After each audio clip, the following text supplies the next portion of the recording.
sitio, porque desaprovechar la posibilidad de arraigar en otro nivel.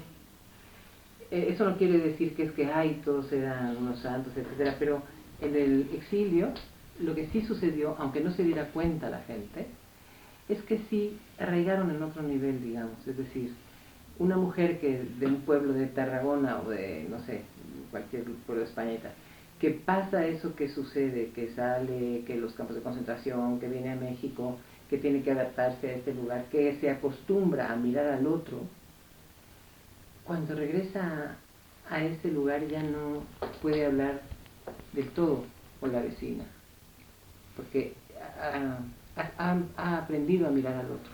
Ándale. Y eso es muy importante en la convivencia, digamos. Es decir, que por eso algunas migraciones, aunque parezca que no, cuando hay más migrantes en un sitio, a veces la gente es menos agresiva con los migrantes, porque como hay esa relación, se mira, se sabe, bueno, este señor tiene 2 brazos, 2 ojos, una nariz igual que yo. El problema en México yo siento que es ese patrioterismo exacerbado de como México no hay dos. Tremendo, claro. Sí, y además que te lo inocularon en la primera banca de la escuela, claro. Y aparte nos excluye. Ajá. Yo cuando me enteré de que no podía ser presidente, dije, ¿por qué fregados no? Bueno, ya estoy excluido, ya no soy mexicano de primera. En cuanto a que, digo, ¿quién quiere ser como el güey ese, no? Pero ya es un excluyente. Lo entiendo, la inseguridad de un país, ¿no? Pero no lo avalo, ¿no? Claro, sí. Entonces, en México siempre me hicieron, sin que yo conociera España, sin que me importara un coño España, sí, darme cuenta que yo pertenecía a España. O por lo menos que no ontogénicamente yo pertenecía a España, porque todavía me tenía que romper la cara en el salón de clases defendiendo los pies de los motivos de Hernán Cortés, ¿no? Cualquiera que hayan sido, pero por él me tenía yo que romper el hocico, ¿no? Entonces esa actitud nunca me permitió sentirme 100%. Tal vez aquí los españoles que estudiaron en el Madrid y que no tuvieron ese tipo de vivencias, su opinión sea diferente, ¿no? Y si hayan tenido irle a la selección o irse a sentirse mexicanos el 16 de septiembre, algo así. Sí, pero, sí.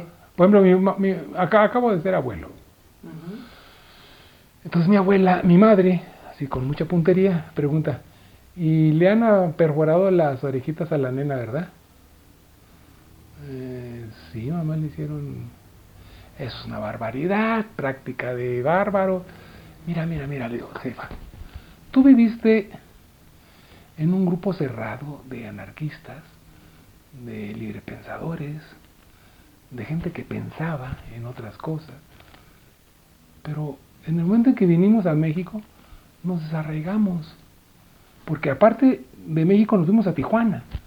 Todavía en México había organizaciones que el asturiano, que el Orfeo Catalán, o sea, como que había más. El exilio se concentró sobre todo en el. Sí, como que había más españoles y podías encontrar más gente afín a tus ideas.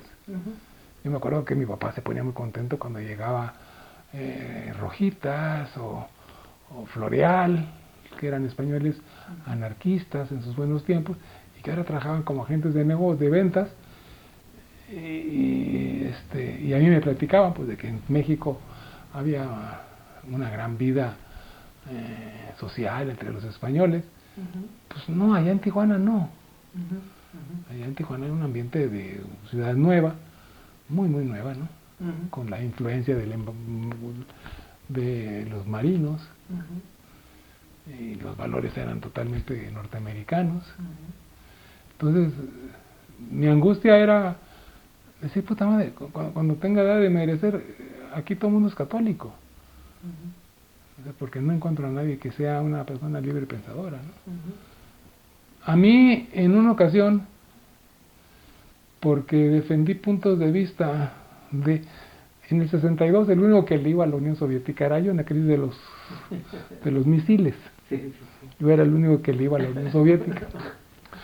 Pues sirvió eso para que una vez llegaran unos chicos de mi edad, 11, 12 años, a apedrearnos la casa por comunistas.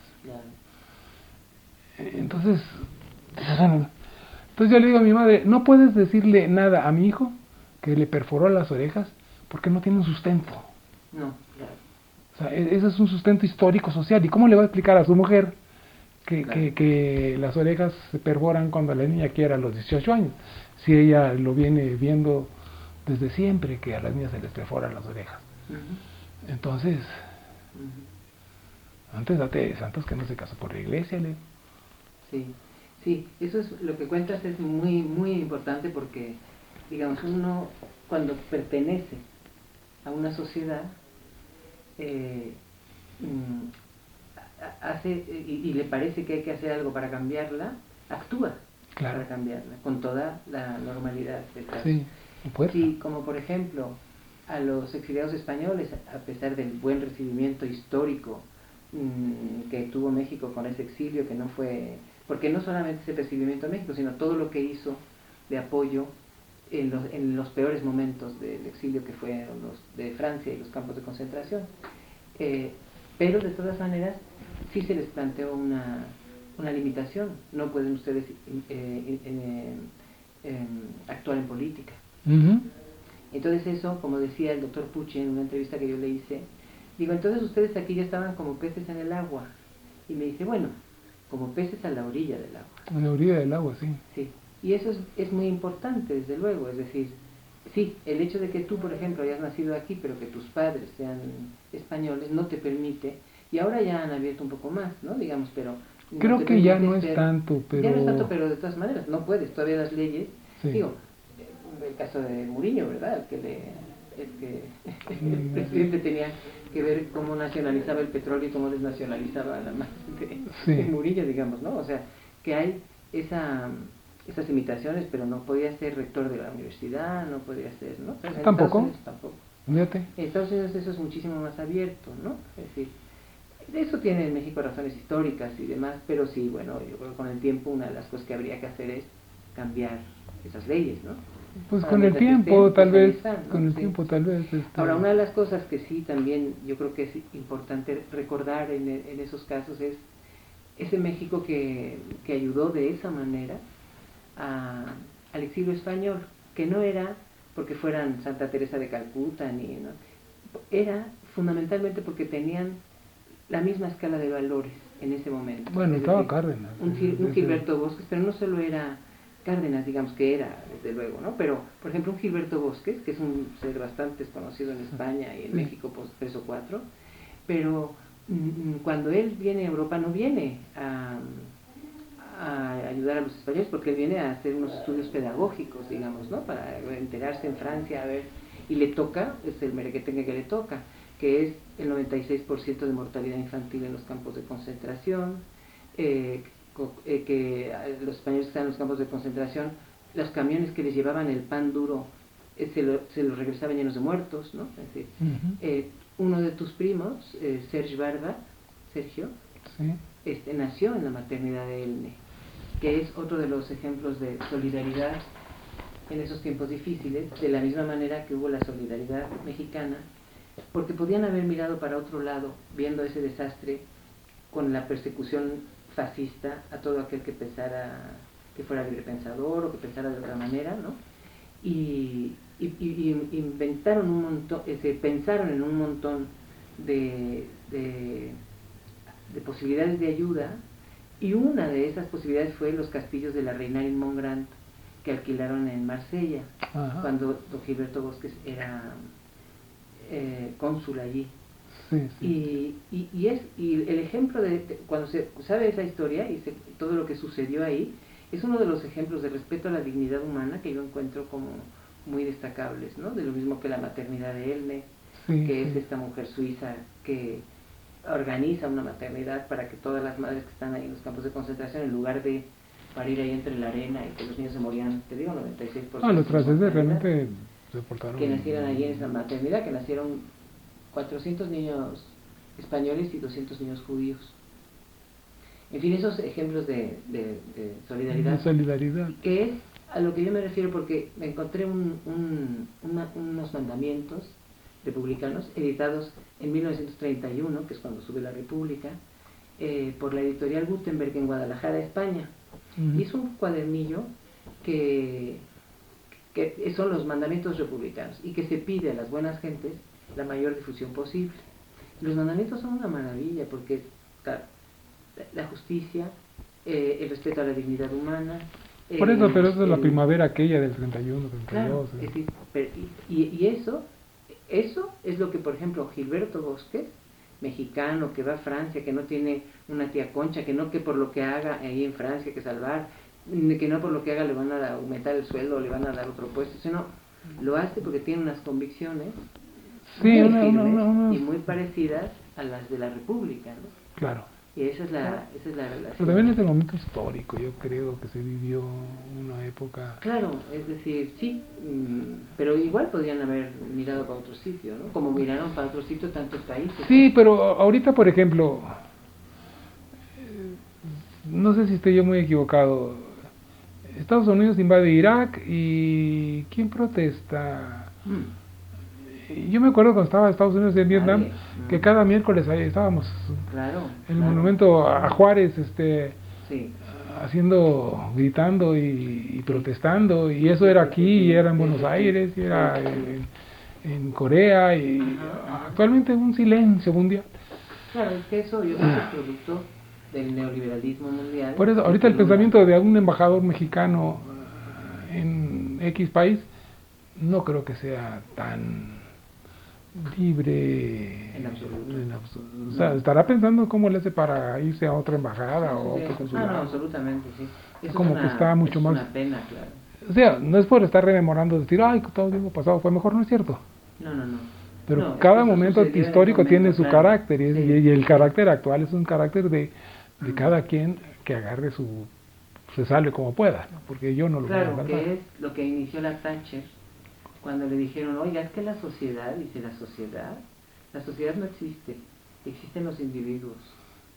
Ese es el inicio del neoliberalismo, sí, en el que está metido todo el mundo y que es una bestialidad, porque ni siquiera, porque un capitalismo bien pensado pone limitaciones. Claro. Pero ahorita el problema es que no hay limitaciones. No hay ninguna limitación. Y entonces eso es, a mí hasta me da coraje a veces cuando dicen, no, pero es que el calentamiento global, y que es verdad, eso es verdad, pero para que eso se resuelva, no se resuelve con buenas conciencias, se resuelve diciendo a ver qué es lo que está pasando. Un ejemplo soy yo, un ejemplo soy yo, o sea, soy una persona discapacitada que si bien sus ingresos por ¿cómo se llama? La pensión, no son muy buenos. ¿Cómo no son muy buenos? Lo que pasa es que los salarios están de la chingada, ¿no? A mí me dan 12,000 pesos mensuales. Pues sí, fíjate, para trabajar toda la vida. Me sirve para pagar.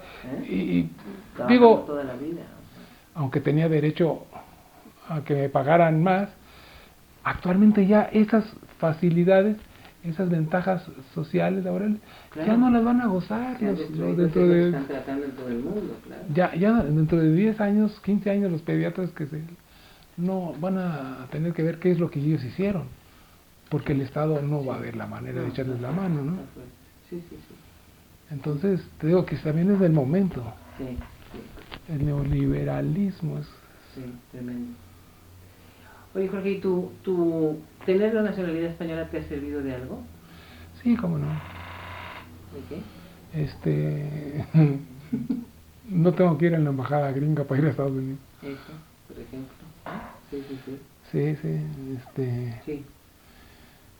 ¿Tus hijos obtuvieron la nacionalidad española también? Por el abuelo. Por el abuelo. Y la obtuvieron, ¿no? Sí. Por el bisabuelo, no sé. Bueno, por mi papá sí. Sí. Y la tienen los dos. Ellos están muy contentos en México, pero están ya considerando la posibilidad en determinado momento irse a Europa, porque aquí las cosas se están poniendo color de hormiga, ¿no? Pues Hay que pensarlo bien, porque en Europa no sé, yo también. Pues eso es lo que yo pienso, ¿no? Pero yo realmente regresar a España, mi familia la salió de España con una mano adelante y otra atrás. Y yo regresar a España con una mano adelante y otra atrás, no. Claro, Ah, porque ahí tiene el caso de mi hijo Patricio, que se ha tenido que venir teniendo 2 hijos allá, aquí, porque no hay trabajo. exactamente. Entonces eso, digo, dependiendo también de dónde te muevas, cuál sea tu Sí, yo no sé qué idea. ideas tengan ellos. Hasta ahorita lo han planteado, pero Bueno, como una hipótesis así muy remota, ¿no? ujú, ujú, Sí es cierto, las cosas en México se están poniendo muy desagradables.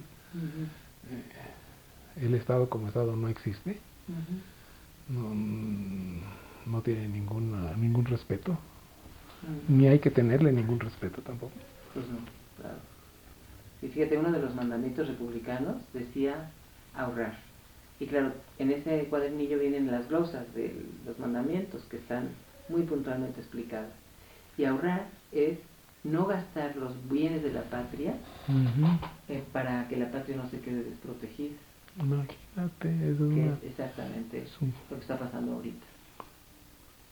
Es decir, vender de esa manera